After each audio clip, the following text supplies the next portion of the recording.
had a pretty wild upbringing, which probably brought me to do what I'm doing now with regards to my podcast, with the podcast. A lot of stuff happened. I think that led me to a lot of discussions that I have at the moment regarding anything really. I could tell you many stories. I've grown a lot in myself recently. 2 years ago, if somebody said to me, I'm feeling a bit down, I'd say, well, go for a walk, go to the gym and crack on.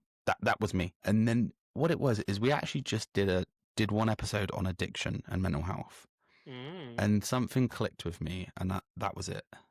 That's what I want to talk about. Now, not everything I do is talking about that, but it's allowing people the opportunity to learn something. People tell their stories, and I can learn from that too.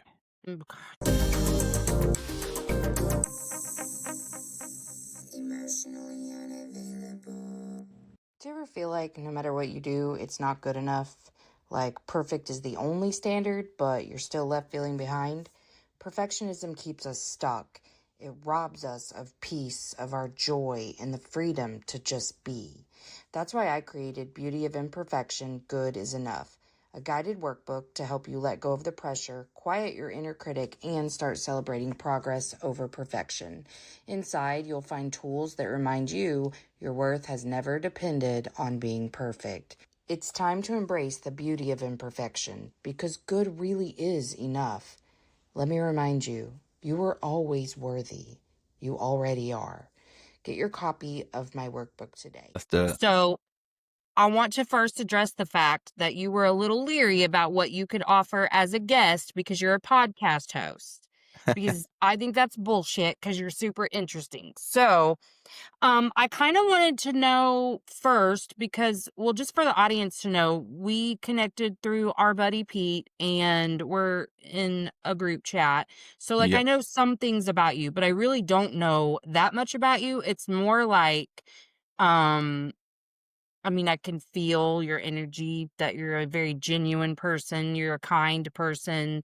You're obviously very nurturing. You place like time with your kid as very high priority, Yeah. things like that. So, I know without knowing that you have a lot to offer lots of people, but, I just kind of wanted to start with, like where you live, what your current, like how many kids you have, like married, things like that, and then get into a little bit of how you got here.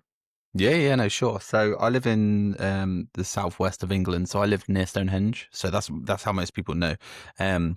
So I can within a stone's throw, like a mile from Stonehenge. So, if you believe in ley lines and all that sort of stuff, it's a pretty crazy place.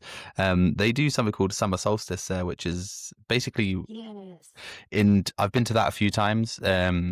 I just want to let everybody know the reality of it is it's not what you think it is. It is just a bunch of teenagers getting drunk and Really?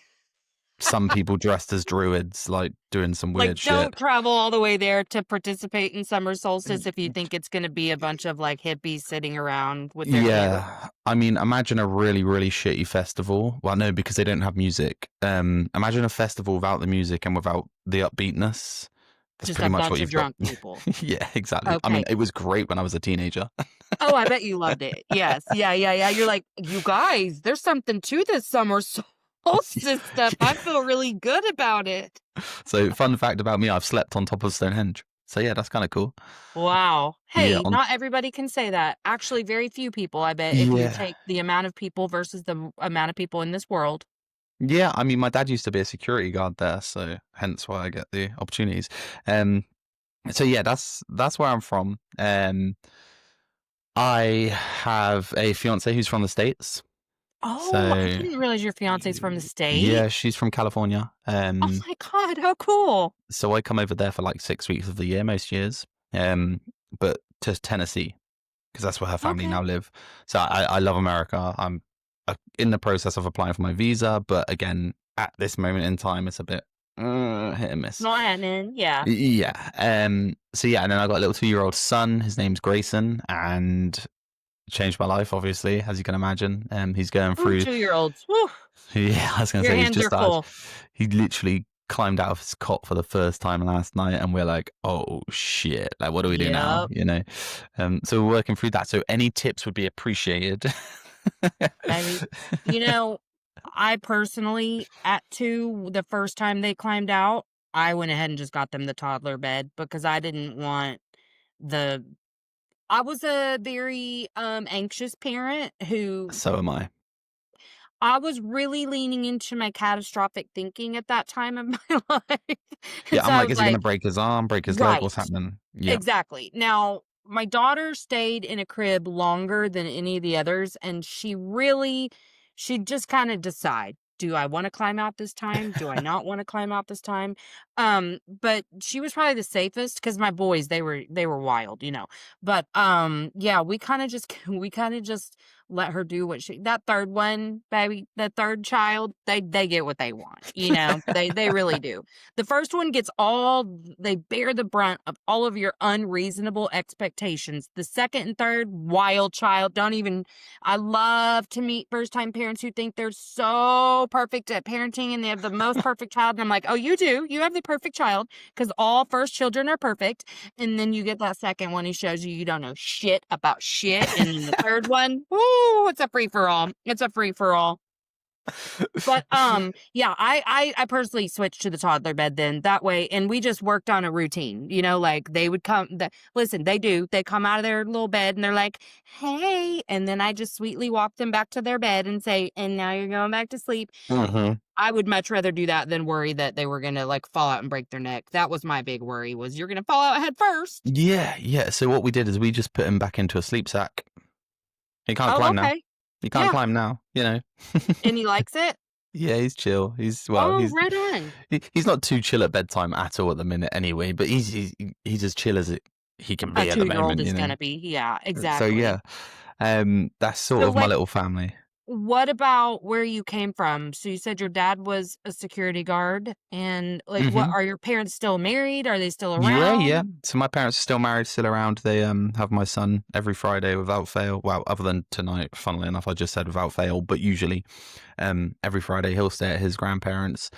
A funny odd relationship with my parents. Mhm. So basically, my parents are the type of relationship where they shouldn't be together, but they are together. Uh-huh. It's simple as that. It's always been that way.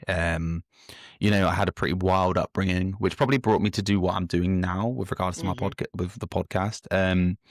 So I grew up in a, a lot of stuff happened. That my mum's an alcoholic, my dad's an Okay. alcoholic. Okay. Both. I have to say certain things different in this country. So allegedly both smoke marijuana. Um, Oh, right, right, right, right, right. you know, Okay.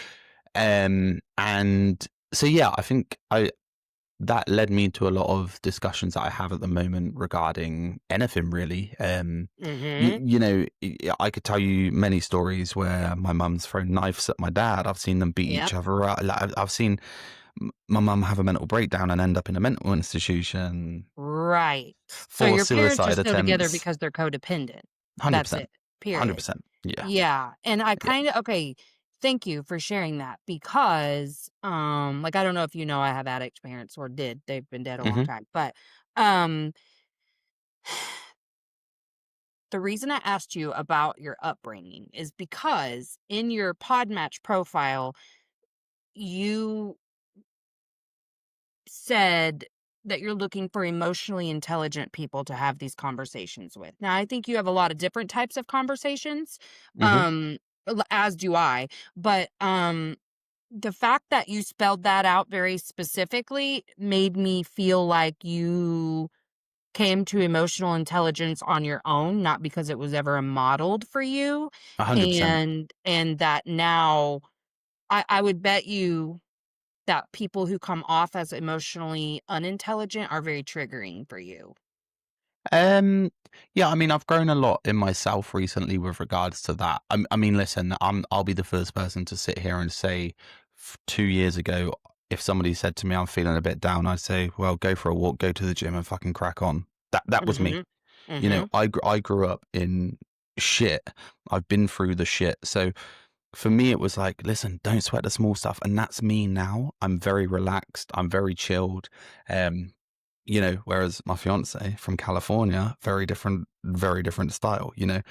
Um, she knocks a pot over, the world's just blown up to smithereens. I knock a pot over, I've knocked a pot over, you know. Yeah. Yeah. Yeah. No, I understand that. And I think for people who survive the type of trauma that comes with having parents who are addicted to anything, because we've used some pretty maladaptive coping skills to get us through, like, I would say that a lot of us fall into that category where we were motivated by spite, that it wasn't like love or compassion that got us through. It was, I'll show you. And our ego really led. Yeah, I would say I got quite lucky because listen, I never went without as a child. I never went without. I always got what I wanted. I was a spoiled little shit. Listen, I'm not gonna bear no bounds about it. I love my parents. My parents love me. I've had fist fights with my dad, but I love my dad. You know. Sure. But when I was 16, I moved in with my grandparents. I couldn't wait. I used to stay there every weekend anyway. My Mhm. grandparents were effectively my parents Yeah. for a very long time. You know, again, it's if you were to ask me about my upbringing, I could sit here for 3 hours and tell you stories that would shock the shit out of you. Mhm. you know, but that what I will say is it doesn't mean I dislike my parents. We've got a very good relationship now. Right. I don't blame them. I kind of do, but at the same time, addiction is something that anyone can struggle with.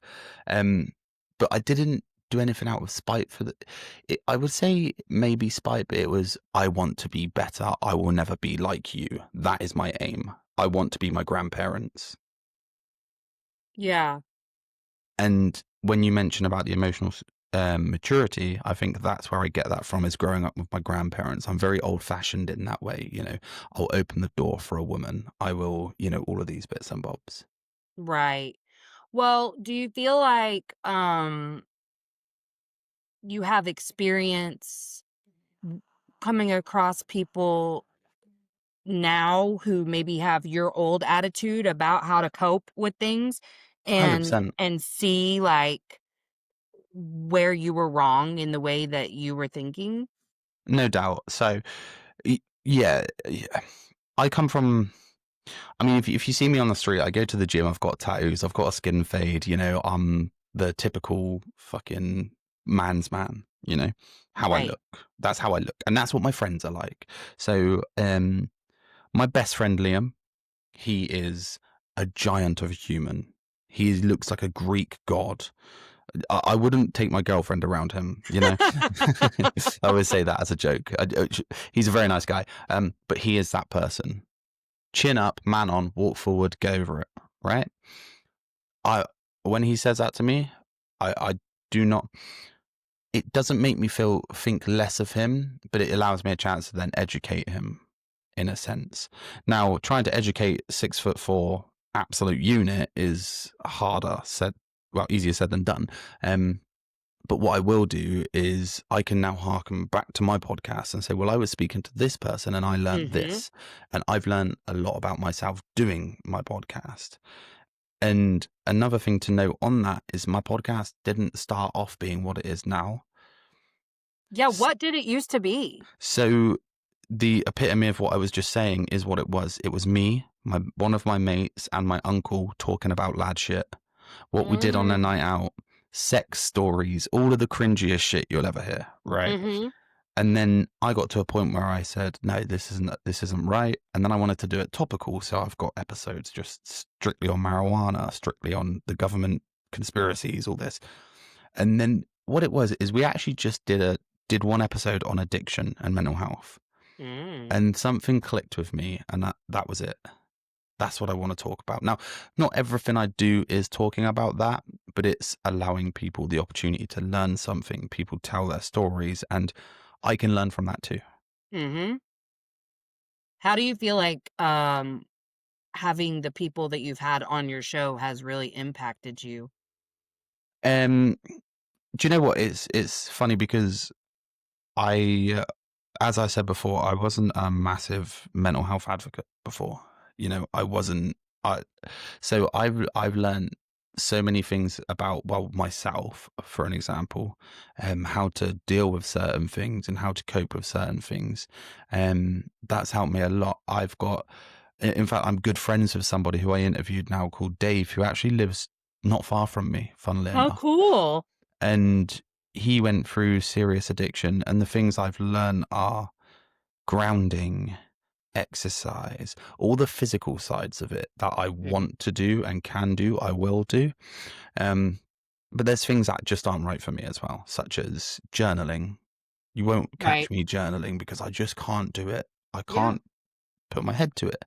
Um, and also, I've found a lot of people I've spoken to in different aspects, whether it's spiritualism or paranormal, anything like that, really solidifies my beliefs as well. Mhm. Um, so like I always meant to talk about this. I love ghosts. I'm obsessed. Are It's all I think you? about. Like through the day, I watch ghost hunting YouTube videos. I want to do a ghost hunt. That is me. So speaking to somebody who's a medium and can give me the facts, I'm like, you've cemented this for me. Mhm. You know? Yeah, I Um, totally get that. Well, for me, I came to a feeling about mediums differently just because I've lost my parents. And so I finally got over my fear because I was raised super religious and taught that that's very demonic and you might be talking to demons instead of the real people, whatever. yeah. I had to shed all that shit. But I finally went to a medium, gosh, I don't even know how long ago, maybe 6 years ago.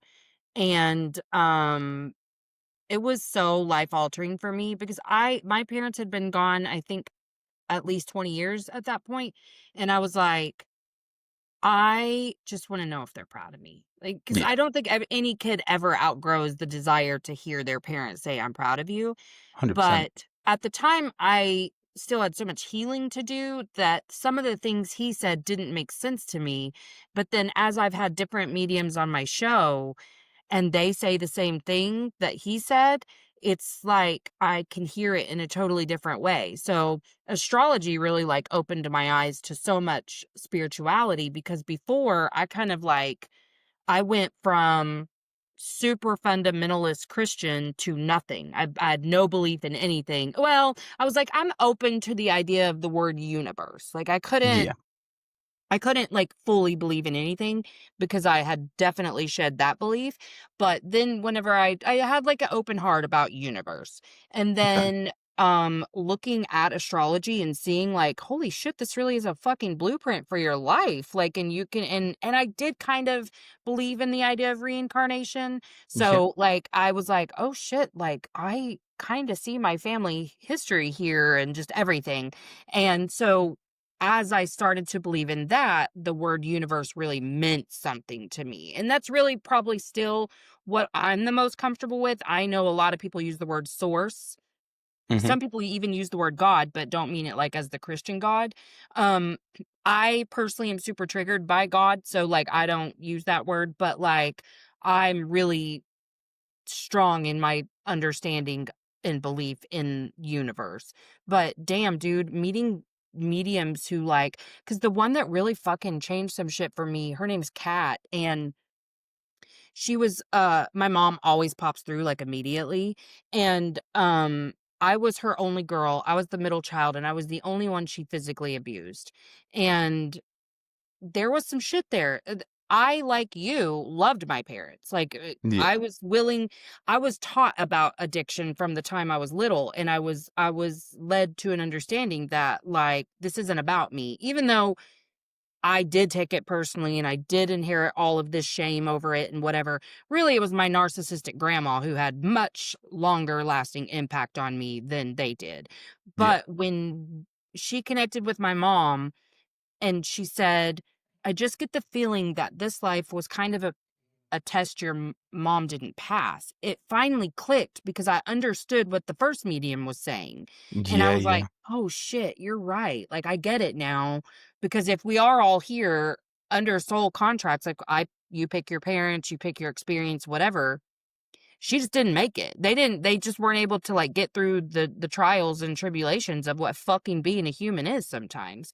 But because I could understand that, I actually started to make peace with my grandma too, who's also been gone for 10 years now. But, like, I was able to understand she was also a human who just kind of wasn't passing the test. She never Yeah, got yeah. to enlightenment. And I feel so fortunate to have really leaned in when I had a spiritual awakening. My spiritual awakening happened at the time that I was healing and deciding to live instead of die. So I was like really inundated with a lot of new paradigm shifts daily. I was waking up a completely different person, and then that evening a totally different person the next day. Like, I Jeez. was really worried I was in spiritual psychosis because it was something new every day that I was like, "Oh shit." Like, "Oh, aha moment, aha moment, aha moment." And so for me, my show really did save me because it was the guests that came on, and me, obviously I'll give myself credit too. I was open to what they were Yeah, saying yeah. and curious and did the work. But yeah, I think that's how I know I was meant to do a podcast. And I think you feel very similar. Yeah, I hear the word spiritual awakening so many times. I can't say I've ever felt that I've had one. Maybe one day. But there's nothing that's ever jumped out at me. But funnily enough, I'm actually having my first medium thingy this evening. Oh, I'm excited for you. So You at said she's gonna 11 do p.m. tarot too, right? Yeah, yeah. I'm I'm not this. caught up on all those voice memos, so that I'm was all I heard. I'm gonna be scared. I'm scared. I can't lie. But luckily I'm not anymore because I spoke to a woman last night. And basically, because what went through my head, it was like, going to do tarot. I was like, what? So she's going to tell me I'm going to die next week? Like, No, why does everybody think that about well, this is the tarot? thing. Because I've never done it, and so for me, it's going to be eye opening for sure. Hopefully, um, and yeah, no, I'm excited about that. Because I think for me, it's like, so I lost my nan at the end of last year. And that for Okay. me is the closest person I've ever lost, the only close person Mhm. I've ever lost. So it'll be super interesting if I can get anything that happens where that goes boom, it's real. You know, Yeah, yeah. um, there's been no point of me doing it up until now Mhm. because it could be, another part of the reason I started the podcast with regards to like mental health is I've lost 3 friends due to suicide. But when I say friends, they weren't my best friends. Right. They weren't. I wasn't with them every day, So it's like I had no reason to speak to a medium, if that makes Yeah. sense. Yeah. So now I've got a reason, and yeah, we'll see what happens. The cool thing about that is that there's always someone that you're totally not expecting to come through, and it'll be somebody who's just like around to help, And Yeah. like one of the things I asked was like the first medium I went to 3 times, which was a Oh lot of shit. money. But the first time was just like, I need to know if my parents are proud of me. The second time I went because I was like, listen, I have felt people around me for a really long time and I want confirmation. So I didn't tell him any of the people that I thought were around me. Excuse And me. he just started tapping in, and anyone that I had thought of, they came up. Like we lost a niece. My sister-in-law had a stillborn when Mm-hmm. she was like 41 and a half weeks pregnant. And I feel her around me all the time. And um, a friend of mine lost his child to suicide, and I felt him around me. And so it was like things like that. Like actually anyone that I'm in semi close to, if they have a loss, I will feel that fucking person. I'm not like able to communicate really.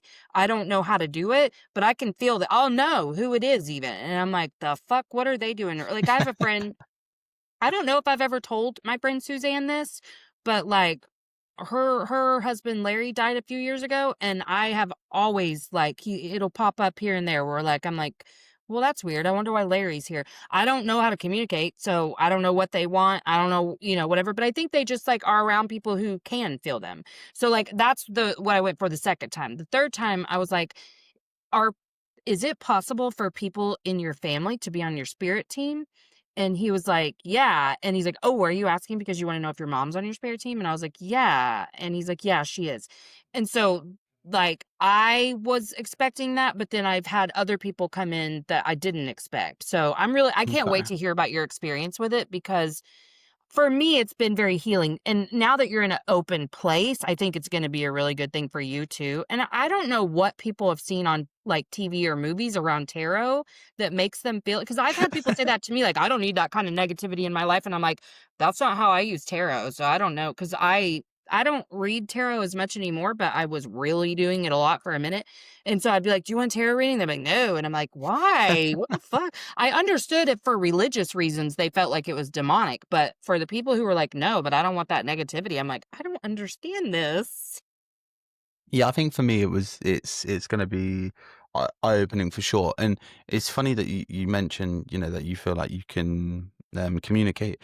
Um, half of the people I speak to who are on a spiritual journey, that's the word I use, on a spiritual journey, because it doesn't separate anything from anything. It's like sort of clumped together. Yeah. Um, half the people I speak to who are on a spiritual journey, I always tell them, like, before I even start talking about like paranormal ghosts and stuff, I always explain the reason I ask is mainly because there's so many times I walk in a room and I feel something, and it's just a darkness. It's a hair stand up, get me out of this room feeling.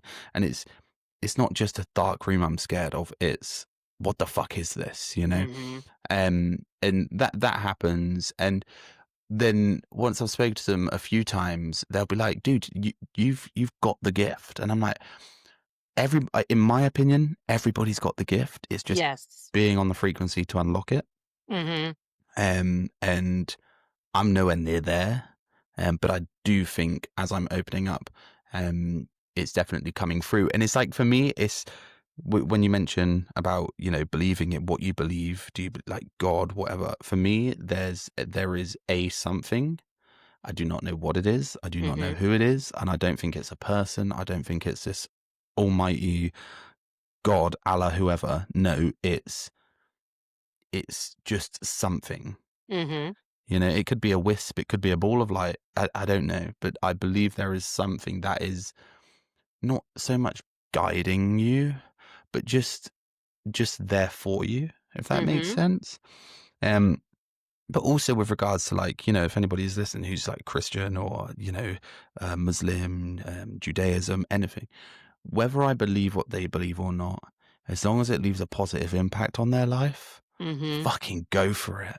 Yeah. I mean, I think You know? we all have to decide what we believe in for sure. I'm trying really hard to get to a place where I can be 100% fine, like hearing people talk about their beliefs. But the religious trauma was like so impactful on me. It like really created so much shame around normal human shit that it's still very hard for me. And I don't like that so many people are taught to hate others in the name of religion. I'm more of a live and let live kind of gal. Like, if Yeah. you believe in God, that's fine. But if your beliefs then try to infringe on my right to believe in a not God, then I have a problem. Like, Yeah, don't like, come don't try to push that convert shit my on me. ass. Yeah, Yeah. don't. People who ask to pray for me, no. You could pray for me at your home all day long. I Yeah. love prayer in general because I don't think it has to be to a god or whatever. But like, not to my face. No, baby, you will not lay your hands on me and pray ever again. Thank you so much. I find it But funny with prayer. Like, it's a effect. All you're doing is just rituals. Like, mhm, they sit there and they say, oh, like, Christians or many beliefs, they call people who do like rituals or anything, witches, demons, whatever. But your prayer is a ritual. Your prayer is literally a spell. That's what you're mhm, trying to enact, a spell right now, and it's so silly. Like, if you look at people who just believe in the vibrational side of things, people who believe in God or whatever they believe in, if it's like, before you walk in a shop, if you believe in just vibrations and you're like, cool, there could be some negative vibrations in here, I'm going to say my thing to keep these vibrations away from me. You may mhm, be going on a ghost hunt. You may, at the end of the ghost hunt, turn around and say, you may not follow me in the name of da da da da da. Or you may, before you go to bed, pray to Jesus. You may pray to Allah. You're all doing the same thing, just to mhm. different topics. So how can you be putting other religions down, being against them, or anything like that? It makes no sense to me. Well, I think fear. fear and shame. I think that's why we all do the things that we do in terms of judging others. And I think like spirituality is so interesting to me because there are so many different layers of it. Like some people are spiritual in that they believe in interconnectedness and vibrations and that we're all just a projection and reflection of our own thoughts and that you can create your own reality. That's spiritual. But like then there's people like me who are super into the my belief is that we are all one and Okay. connected to one, not a being, but more like a light, and that we're like I think the more I discovered that who we really are all just the same, like we have the same narratives, we have the same fears, we have the same whatever. Maybe our motivators are a little different, maybe our backgrounds are different, maybe we came to our wounding differently, but our wounding's very similar, our thoughts are very similar. Once we start to uncover the layers of the fear and the shame, we're all kind of the same. And I think for me, I remember the first time I really felt connected to humanity and was like, "Oh my God." Like I really had that glow with the people all standing around it holding hands and shit. Like that was in my head and I was like, "Oh my God, kumbaya." Like I really get this shit now. But for me, that's the shit that makes me happy, to just Yeah. feel so connected to humanity. I'm not gonna do anything hateful with that shit, you know? I am very repellent of people who believe very differently than me, just because I feel like there's so much hurt rooted in so many beliefs, Yeah. including my own, but I don't need it. Like I love to hear about different philosophies. I just don't love religion at all. I think that most religion was created for a sense of purpose, but also to oppress others. I really 100%. do. And so I just try to stay away from religion. But, I mean, that's why I say I don't really have, like, a heart for politics. I have a heart for human beings, and I want us all to get to a place where we feel like we're living in our purpose. Whatever that purpose is, I think you're a lot happier in life if you're just living according to your passions and your purpose and your own authenticity.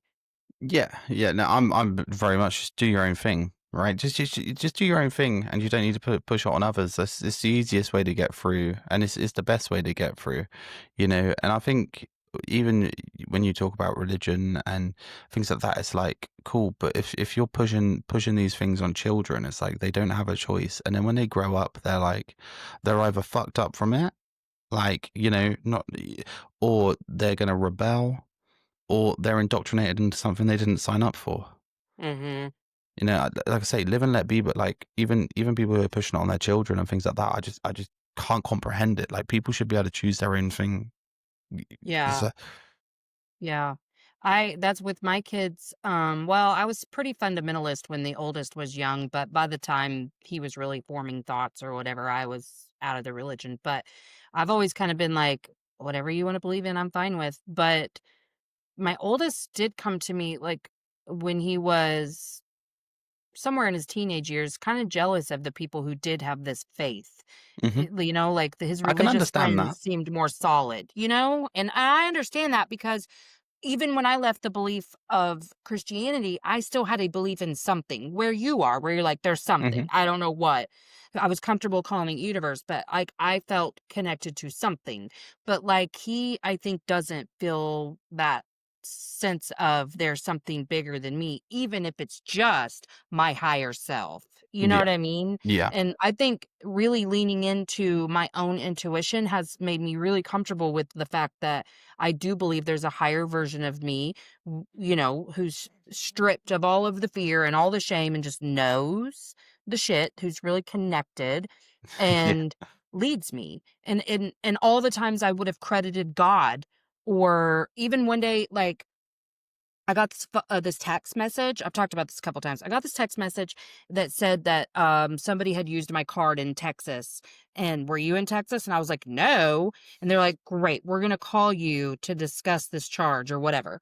And I don't usually fall for scams, but I was falling for this one. But the second I answered my phone, I heard very loudly, "Do not give them your information." And it occurred to me very quickly what was happening. And so I was like, yeah, I'd rather just talk to my bank directly. Before I could even finish the sentence, they Yeah, hung up. yeah. And I said, "Ooh, thank you, mom." But then I was like, "No, it wasn't your mom. It was fucking you. It was you. Like, Yeah, you yeah. have a knowing too. Quit crediting everyone around you for your intuition. Like, you need to stand in your own authority of the fact that, like, you have a knowing." And I don't believe that I'm distinct in the gifts that I have, but I definitely have access to my gifts. I'm aware of my gifts of, like, claircognizance, shit like that. Where I think other people are, tune their frequency off or whatever because they're living in survival mode. Well, And I yeah. became much more open spiritually whenever I wasn't living in survival mode. But it's things like that that I'm like, man, I have a fundamental fucking faith in myself. I mean, yes, I believe I'm connected to something higher than me, but it is still a part of me. Yeah, I mean, with regards to the you having like this harnessing of abilities, for lack of a better term, do you find that there was anything other than the spiritual awakening that you had, that there was anything else that may have like contributed to that? Because there's so many people who will like, with like, let's take the third eye for an example. Okay, Hmm. people will talk about the calcium buildup on the third eye, which can then affect your ability to do so and so. So there's so many people that I speak to who will either change their diet, they will only drink water which is from this certain place, or only wash with this certain thing, and all of these different parts, grounding and exercise. Is there anything that you've done in that sense to try and like boost, increase, anything like that? Not really.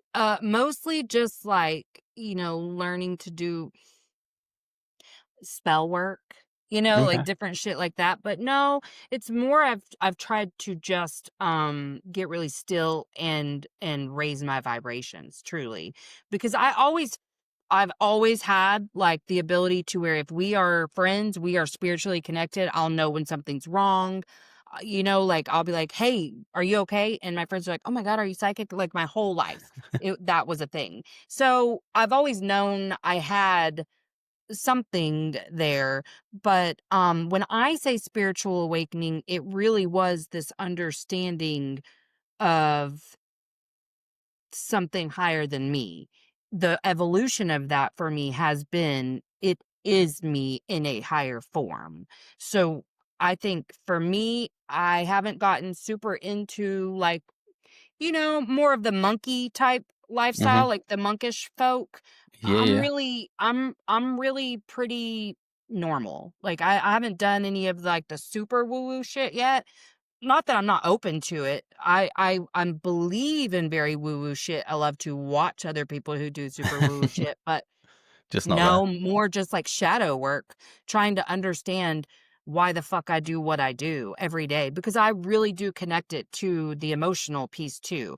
I try to be very anchored in my humanness. Like that's Yeah. the role that we play here is to propel human nature and human beings forward to a greater purpose, I believe. So I try to stay in my humanness as much as possible while really being anchored in the belief that I am here for a higher purpose as we all are. But staying in my purpose, which I believe is to help others to connect to themselves and love themselves, forgive themselves, rid themselves of shame and keep that emotional piece really present and center because that's what I have found in a lot of the spiritual community is they're often little la la land. And I'm not saying that negatively. I just don't know Yeah, how I else to get put you. it. But The you know what kooky I'm shit. saying? Like, yeah, they're just really, and I'm like, hey, good for you. I love to watch you. But like, you're not anchored here. We are human beings first here. Yes, we Yeah. have this energy that is connected to something outside of this world, but right now, right here, we're in a fucking human being. That's what we are. So I think just connecting to my soul is really important to me, but I being a human is what we're here for. So I try to really stay anchored in that. Yeah, no, I agree. I mean, the only thing I would say is for me is like I've never felt more open and focused after a 48-hour fast. So that's something that does something for me. It's like if Mm-hmm. I just drink water for 48 hours, my body is and my mind is just completely different. It's crazy. But there is also something massive in being able to still do the shit you want to do. Like there's nothing for me, it's like I would never restrict myself so much. I just couldn't do it. I like Mm-hmm. snacks and shit. Yeah. Maybe me too. Me too. When people are like, quit putting that trash in your body, I'm like, baby, I'm going to keep eating the trash. That's what I'm going to do. I'm going to keep eating that shit. You give Yeah. me an edible, and then I'm going to tear up the kitchen. That's just how it's going to go. I think it's hard for someone who definitely doesn't feel like they've had like a spiritual awakening or anything in that sense to actually comprehend what it is. If I'm being totally Yeah. honest, for me, it's like when I talk to whoever I talk to, I keep using mediums as an example. It's like they're talking to me about, it and I'm like, but how does it feel? Tell me how, Yeah. please, because I need to know. But it's so hard to explain these things, It you know. is. It really is. I think it started for me with saying, okay, like I kind of started from science, which was Hmm. like, quantum physics, even. And then just like this understanding where I believe wholeheartedly the people in your energy are just a mirror for you. That's the reason we outgrow each other. We get on different frequencies. And if for instance, the reason I surrounded myself with a bunch of fucking emotionally unavailable people is because I myself was emotionally unavailable. I did all of these things because I didn't love myself. I kept the separation between myself and others to protect myself. And so Yeah. I went through my whole life feeling like I loved everybody so much more than they loved me. And then when I was like, okay, what does that say about me? It means I don't fucking love myself. So I am projecting this feeling of not loving myself, and they are reflecting that back at me. So I started to figure out every fucking way that I did that. If I was mad at my husband for being messy, I would say, then what are you mad at yourself about? Because you don't Right. get upset with other people unless it's directly related to something you're upset with yourself about. Every fucking way that I could do that, I did it. And it just feels different. It's like I think it makes you start to understand that you're connected to something higher because why else would that be a thing? You know what I mean? Yeah, yeah, no, I get you, 100%. I get you. It's funny, like thinking about things like that because for me, like as a child, I was like, so I had like anger management, all of that shit. I went for like, I had all of that stuff, and now when I look back, I'm like, I don't even know how that was me. Like genuinely, I don't know how it was me, especially now when like I am like the most chill person when it comes to conflict or anything like that. If let's say I was at a bar and somebody like nudged me or something, I'm like, well, dude, like calm down, let's all just chill out. So it's growth is something that can happen over time and you don't even realize it until you actually like think about it. Yes. Yeah, I'm kind of the opposite in that I was always reactive until I was like 44, which I mean, that's my natural state through all the trauma is just to be like, Hmm. "Arr," you know. I'm more of like a high temper kind of person, like I have to work really consciously on slowing down because if I'm in a hurry, I get in survival mode. So like, Yeah. the second something like that happens, then I'm like, we must get there on time at all costs. Like I literally used to have the worst road rage ever. And now I'm like, it doesn't matter. I mean, I'll still be like, you fucking bitch. Why are you fucking Yeah. driving like this? And then I have to be like, it really doesn't matter, Melissa. Timing is intentional. So maybe there's a wreck that you're going to miss or whatever. I have to like calm myself down in the car every single day because I'm naturally reactive. But like, I was the golden child of my family. Like, do you have siblings? Yeah, so I've got two sisters and a brother. Oh, Um, shit. but I'm the golden. I am the oldest, and I'm the golden Oh, you're child. the I oldest. am the apple of Okay. everybody's eye. I am the Yeah. one who's, and it's factual. Like no disrespect to my family or my brothers or sisters. I just did the best in Yeah. school, in Yeah. people, Well, in oldest children everything. learn that that's how they get love. Like although I was the middle child in my system, but I had an older brother and a younger brother who were fucking up at all. They made it easy, if I'm gonna be honest. Like, I'd be like, Yeah. "Oh, shit, I don't wanna get in trouble like that. Mm-mm." I made it But, hard for like, those people, I'll tell you. My brothers and sisters had hard because they were compared to me all the time, and it's not but easy. you know what's funny is, like, my brothers were always like, "You're the favorite, you're the favorite." I'm not the fucking favorite. I'm just doing what I can to get love. Like, my little brother, very obviously the favorite. Very obviously the favorite. He was called the baby from the time, he's fucking 14 months younger than me, and it would always be like, "Well, he's a baby." Bitch! He's It's 7 good. on It's me! nice. It feels good being the favorite, though. I won't lie. It does feel good. I'm sure. I wouldn't fucking know. I was never the fucking favorite. I just was the good kid. But I felt this deep-seated need to, like, give my grandma a good kid. She had raised 5 kids who gave her hell. She 3 more, and I'm like, she deserves to feel like she did a good job. Well, my grandma was a fucking raging narcissist. That's the reason that her kids were the way they were. Yeah. And, I mean, it took a long time to come to that, but because I was like, I wouldn't even talk shit about her. I wouldn't complain. I wouldn't anything because I was like, "No, she will know if I talk bad about her, and that would Yeah, be yeah. awful." You're I was explaining scared of me. her. You're explaining me, honestly, because listen, my mum and my uncle, my nan had 2 children, so one is my mum and one is my uncle. Now, my uncle is somebody who used to be the co-host of my podcast, no longer, um, was a massive drug addict. And my mum's an alcoholic, and financially they ruined my grandparents. Mhm, Um, so I always felt the need to be, not the need, but the want to be the one they could be proud of. mhm. I wanted to give them something they could hold on to. And I believe I did for my nan. I believe I still do for my granddad. And there's many a times that I bailed them out and did things, whether it's financial, emotional support, anything like that. Like when I lived there, it was like constant, so much shit all the time, and I was always the one just like, right, who the fuck do I need to talk to? Who do I need to go and sort out? Because I will ring my mum and call her a bitch, and I'll ring my uncle and call him a dickhead. Like, nay bother. What do you need? Yeah. Yeah, what do you need me to do? Because I will fix this. You are old. You've done your time. You've done your time, relax, And it's Yeah. so shit when they couldn't. And that's something that affected me a lot. Seeing them not be able to relax and enjoy their old age, their pension. And it still gets me to this day, I lost my nan and she was still going through that fucking stress. Mhm. So for me, that's something that really affects me. And I think that's made me who I am a lot. Yeah. I mean, I think, it's a really common experience to take on a level of responsibility for other people's happiness, but I think that's what happens when you're raised in systems where addiction is present, Yeah. is to feel responsible. But I also think that's part of the human condition and learning to kind of separate our own happiness from the happiness of others. I struggle with this, especially with my children. I have kind of a codependent relationship with them.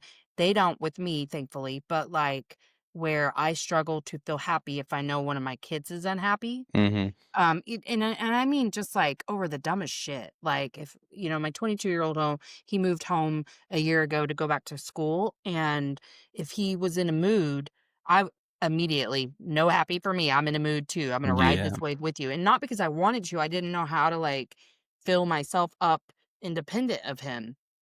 And so I really work hard on staying open, and like I'll just take space if that's what I have to do because I can't watch it and be okay, but I can be like, "Okay, I'm going to go to my room while you have your mood," because I'm not good at regulating really when anybody around me is very unhappy because my little good girl nervous system is attuned to making other people happy, and I also feel other people's energies really strongly. So I can let it negatively impact me pretty easily if I don't like work very intentionally on that. Yeah. I feel like I very much do the try and be the positive person in all situations.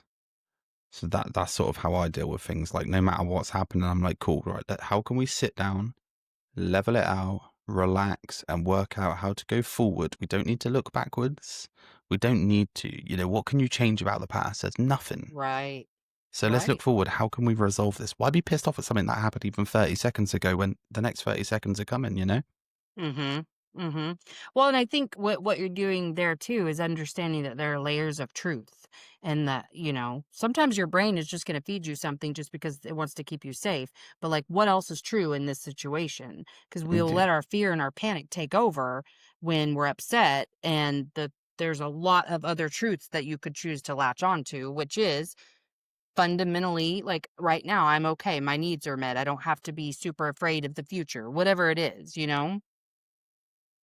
Yeah, no, definitely. And have you ever been like, obviously, because we've not spoke too much before prior to this about like personal like life and things like that.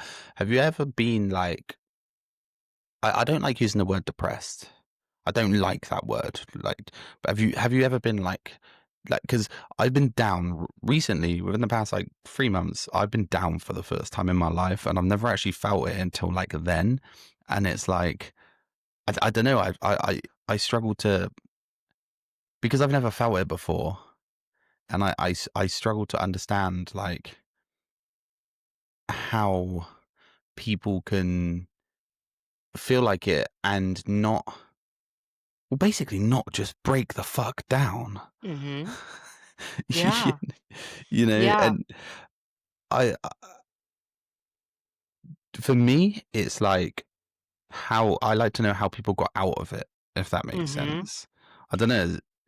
Well, what I hear you saying when you say that is that you like the rest of us have learned to intellectualize your experiences and you like to think and logic your way out of shit, and when you reach a point where you're down, there is something you're not looking at. And so, like, as much as it's great to try to be a positive person all the time, there are times that you have to look at the shit and face the shit. Hmm. For myself, yes, I've absolutely struggled. That's actually like my whole thing is that like I almost killed myself in 2023, but I was giving shit one more chance and that's how I got here.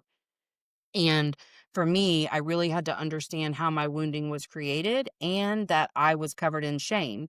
But I also think a lot of times, well, I think if you're down, there are there's a good chance that you are not living in full alignment, but Hmm. also that we reach these points of chemical lows because I think so much of this is just our chemical process, right? And we like for a really good example of that is that we view love this certain way, and love is not dopamine, adrenaline, serotonin, oxytocin, vasopressin, any of that shit. Love is what you create within Yeah. and filling yourself up with that self love. And that's the energy that you share with others. All the other shit is chemicals. So if you're at a chemical low, it can trigger overthinking. It can trigger um, depressing, kind of thoughts. Yeah. But I got really curious about that shit and decided, like, well, I wonder why that's coming up. But I really understand my wounding very, very well. I know why I feel betrayed when I feel betrayed. I know why I'm feeling neglected when I feel neglected.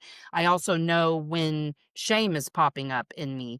And like you really, I think, probably have a lot of perfectionist tendencies and have to, figure out where that came from and how to overcome that. So a lot of times those lows come because we're holding ourselves to a fucking unreasonable expectation.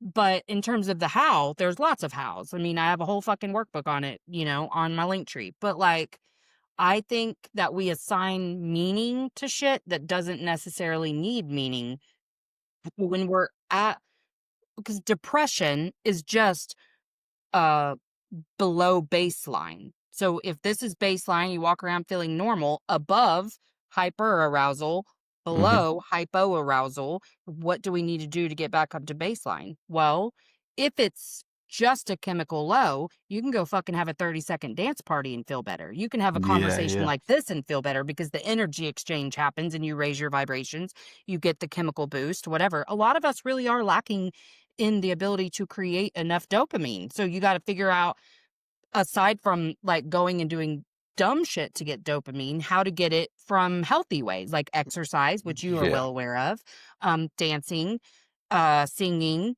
any of those types of things. But I mean, I personally think that it would benefit you to do more emotional work. Like I just think learning about your wounding and looking at it instead of trying to be up in here, because this is what we're taught to do, is to try to use our brain, and your Yeah, brain doesn't yeah. know shit. Your brain's a fucking liar. So like learning to feel feelings and experience them instead of trying to think our way through shit, that's the life changer right there for me.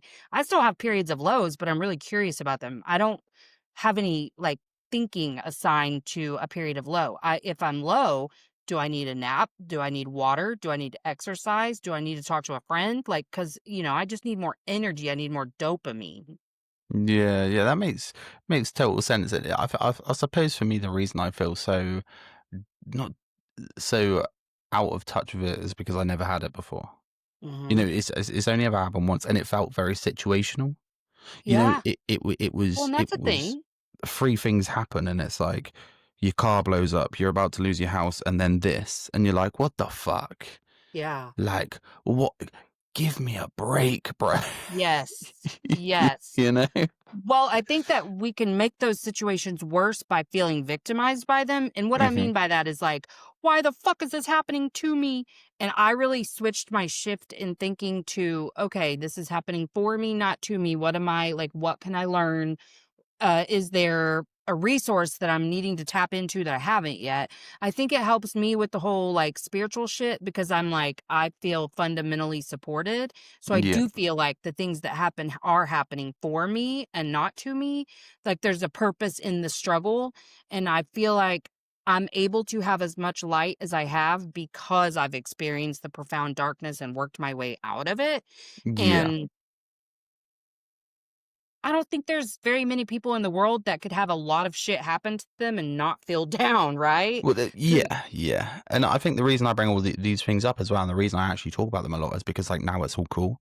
Like, and this is the thing; it doesn't last forever. And this is what people, right, I feel like people not need to understand, but maybe need to or learn to understand. Like, this shit isn't forever. Like, right. it's like being a sportsman. Form is temporary. You can be good one week, shit the other week, but it'll balance out, and everything balances out. Yeah, exactly. Well, I mean, there's that concept biologically of homeostasis. So, hmm what goes up must come down and what goes down must come back up. Like we have to reach a baseline. That's what our body is designed to do. But I think even if you apply that metaphysically, the universe, the energy is the same. So I think what it comes down to is deciding that nothing that happens external of me changes my worth or value as a human, because then the shit that's happening outside of you doesn't change the way you move in the world. So like, yeah, Yeah, you might have to walk to work instead of riding in a car, but you're still going to go to work, versus just letting it pile on to where it just shoves you down and it changes fundamentally the way you're interacting with your world and with your system. If you can yeah, be kind of resilient and be like, okay, fuck, that really sucks. Now I'm gonna have to ride the subway to work every day, whatever it is, instead of allowing it to just change the way you're operating, I think you can always see a greater meaning in things. And you're right. You will always look back and go, fuck, I really didn't think I was going to get out of that. And I hmm did. I mean, I've had so many examples of that just in fucking entrepreneurship, you know? yeah. I can imagine. I can't say I'm not much of an entrepreneur myself, so I Oh, can't. well, I can't say I'm being like a great one. I don't know. I'm over here fucking delivering for Uber Eats to support me. So whatever. I mean, it just is what it is. But I mean, I think for a while, I didn't even realize this, but I think for a while I was letting it affect the way I moved because I was doubting myself. Like, Yeah, maybe I am doing this wrong. Not because I doubted what I was doing itself. I believe really wholeheartedly in what I'm doing. But I was like, maybe there's, a karma, anything, maybe whatever it is. But instead, like, I think the one shift that I made was like, okay, well, I'll go make money any way I can as long as it's fun, as long as I'm enjoying it yeah. and whatever. It doesn't have to be from my workbooks or anything else I'm offering. As long as I'm having fun and I'm in like my own authority and I'm living autonomously, I'm good. I'm just going to go make some money so that I can relieve some fucking financial pressure off myself. Great. that was different for me. But since I've started doing that, lots of doors have opened. And I think that's really the key, is just like not allowing the shit that happens to you to change you. Yeah, no, 100%. I agree as well. Like, I look at like my podcast, for an example, is like, listen, it's not lucrative. It costs me money. It costs me money, but I have so much fun doing it. So much fun. I Yeah. look forward to it. I'm like, shit, I've never met this person before, and I'm gonna talk to them for an hour about God knows what, you Mm-hmm. know? And it's like, it's so fun. Yeah. I feel that way about podcasting and being a therapist. Like, I get as much out of it as anyone else does. I mean, I've learned Mhm. so much, I've grown so much. I just like energy exchanges that are positive. They make me feel really energetic and happy, you know? Yeah, 100%. 100%. I just love it. Well, Josh, I've had such a good time with you today. Tell us like where we can find you, name of your podcast, all that shit. So you can find me pretty much anywhere under the name Let's Get Chatting Pod.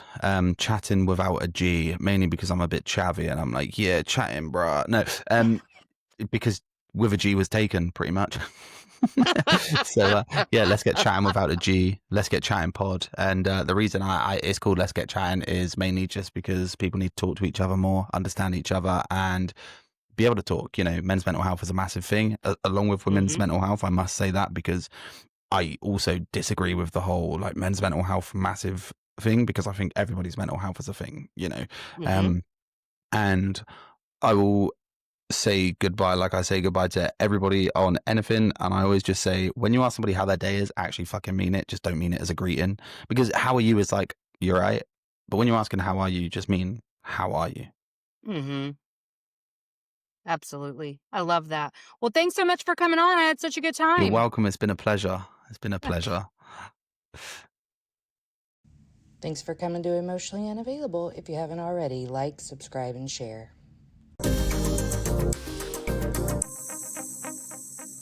Emotional